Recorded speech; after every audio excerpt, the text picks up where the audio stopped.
റാന്നിയിലെ ഉൾഭാഗങ്ങളിൽ വീടുകളിൽ കുടുങ്ങിക്കിടക്കുന്നവരുടെ അടുത്തേക്ക് എത്താൻ അന്ന് 2018 രക്ഷാപ്രവർത്തകർ ഏറെ ബുദ്ധിമുട്ടിയിരുന്നു. 2018 അനുഭവത്തോടെ സ്വയരക്ഷയ്ക്കായി ഒരു വള്ളം വാങ്ങി വെച്ചിരിക്കുന്ന ഒരിടമുണ്ട്. റാന്നി പള്ളിമുക്കിലെ ഈ സ്ഥലത്ത് ഇപ്പോൾ ഒരു ദുരിതാശ്വാസ ക്യാമ്പും പ്രവർത്തിക്കുന്നു. ഇനിയും ഒരു വെള്ളപ്പൊക്കത്തെ അതിജീവിക്കാനുള്ള ശേഷി തങ്ങൾക്കില്ലെന്നാണ് ദുരിതാശ്വാസ ക്യാമ്പിലുള്ളവരൊക്കെ പറയുന്നത്. പ്രവീൺ പുരുഷോത്തമനുണ്ട് കൂടുതൽ വിവരങ്ങളുമായി. Praveen, very good morning. Praveen, ആറന്മുളയിൽ നിന്ന് നല്ല വാർത്തയാണ്, അവിടെ വെള്ളം ഇറങ്ങി തുടങ്ങിയിരിക്കുന്നു. കോട്ടയത്ത് വെള്ളം ഇറങ്ങി തുടങ്ങി. കോട്ടയം കുമരകത്തെ ഭാഗത്ത് റോഡിൽ മാത്രമാണ് കുറച്ച് വെള്ളം ഇപ്പോൾ കൂടുതലായിട്ടുള്ളത്. താഴ്ന്ന പ്രദേശങ്ങൾ വെള്ളത്തിനടിയിലാണ്. എന്നാൽ പോലും എന്താണ് റാന്നിയിലെ അവസ്ഥ? ഇന്നലെ രാത്രി മുതൽ കാര്യമായ മഴ പെയ്യുന്നില്ലല്ലോ. ക്യാമ്പിലുള്ളവരൊക്കെ ഹാപ്പിയല്ലേ?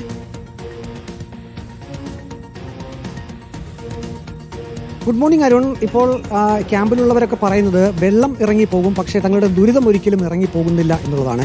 ഞാനിപ്പോൾ റാന്നിയിലെ പള്ളി ഭാഗം എന്ന സ്ഥലത്താണ് നിൽക്കുന്നത്. ഇവിടെ നമുക്ക് ഒരു ചെറിയ വള്ളം കാണാൻ സാധിക്കും. ഈ വള്ളം ഇവിടെയുള്ള ആളുകൾ അത് 2018 മഹാപ്രളയത്തിൽ പെട്ടുപോയപ്പോൾ ഇവിടെ എല്ലാം റബ്ബർ മരങ്ങളും അടുത്തടുത്ത് വീടുകളുമുള്ള സ്ഥലമാണ്. അന്ന് ഈ ഭാഗമെല്ലാം മുങ്ങിപ്പോയിരുന്നു.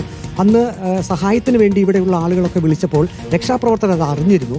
പക്ഷെ അവർക്ക് ഇവിടേക്ക് എത്തിപ്പെടാൻ ഏറെ ബുദ്ധിമുട്ട് സഹിക്കേണ്ടി വന്നു. അപ്പോൾ അന്ന് അവർ ആലോചിച്ചതാണ് ഒരു വള്ളം ഈ ഭാഗത്ത് ഉണ്ടെങ്കിൽ പെട്ടെന്ന് തന്നെ ഇതിൽ ആളുകളെ കയറ്റി സുരക്ഷിത സ്ഥാനത്തേക്ക് മാറ്റാൻ കഴിയുമെന്ന്.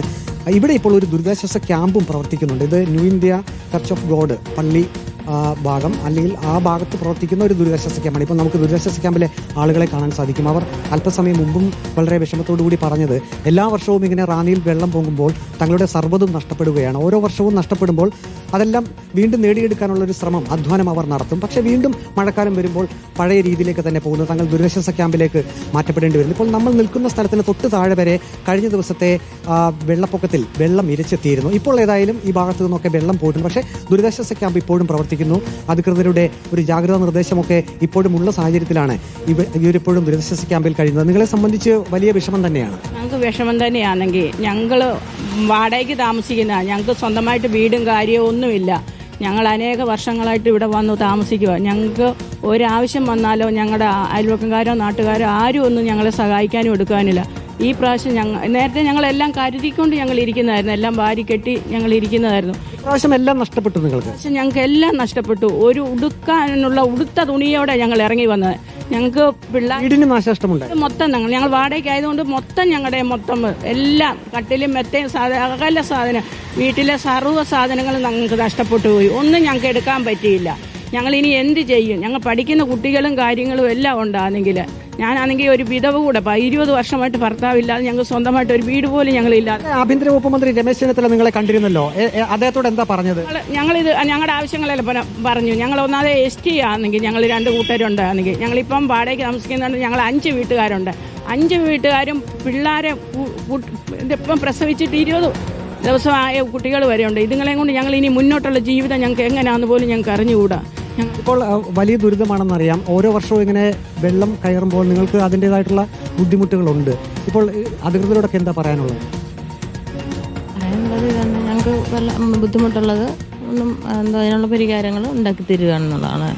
പിന്നെ ഇവിടെ ഈ ഒരു സൗകര്യം ഉള്ളത് കൊണ്ടാണ് ഞങ്ങളിപ്പോൾ ഇവിടെ താമസിക്കാൻ ഞങ്ങൾക്ക് ഇത്ര സൗകര്യം ഒരുക്കി തന്ന്.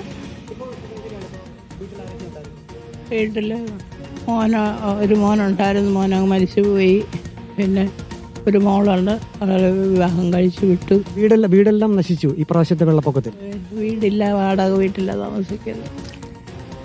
വീടുമില്ല, ജീവിത മാർഗവുമില്ല, ജോലി ചെയ്യാൻ വയ്യാത്ത അവസ്ഥയായി.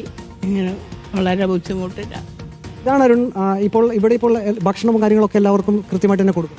പ്രളയം തുടങ്ങിയത് മുതൽ ഇവിടെ കടന്നു വരുന്നവർക്ക് എല്ലാവർക്കും രാവിലെയും ഉച്ചയ്ക്കും വൈകിട്ടും ഭക്ഷണം കൊടുക്കുന്നുണ്ട്. അപ്പോൾ തന്നെ എഫക്റ്റഡ് ആയിട്ടുള്ള കുറേ കുടുംബങ്ങളുണ്ട്.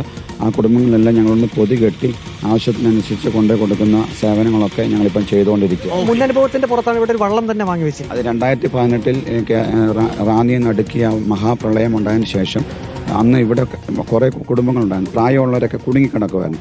അവരെ രക്ഷിക്കാനുള്ള മാർഗ്ഗങ്ങളില്ലാതെ വന്നപ്പം പിന്നെ കർത്താവ് പാസ്റ്റർ പ്രിൻസ് തോമസിന്റെ ആഗ്രഹപ്രകാരം വാങ്ങിച്ചു വെച്ചൊരു വള്ളമാണ്.